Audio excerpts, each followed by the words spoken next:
yarekana properties chiko gendera osarika amagima kagosira abaskari baligererete. We are saying enough is enough, and we will give a direction tomorrow.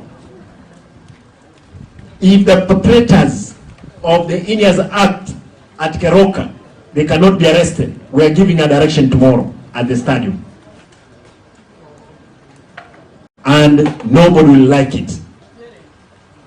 Because if you have been given a responsibility and you are not committed to executing that responsibility, we will help you to do it. We want to urge our brothers and sisters who are in the security sectors, act now. Arrest all the criminals who are involved in crime in Kisii. Is either you are behind them or you are the one sponsoring them.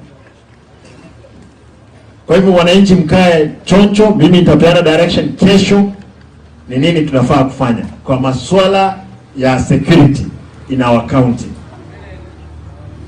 Teko nyarekana umuntu akabwatu igoro oiteto omuntu abantu bepigipigi alikenyenya arafa basikari naende bakamubwatu bachiete Keroka bakabuna obisi MCA bakakora abantu bakabwatu bakairu police station Maragoba bakabwatu abantu baitu be prepared. We are going to make sure Kisii is safe from all these criminal gangs.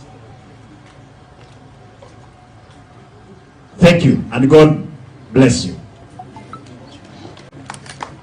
Kwa hivyo hiyo mtu amku nipa hapa ama mnataka nikuja hapa? Haya.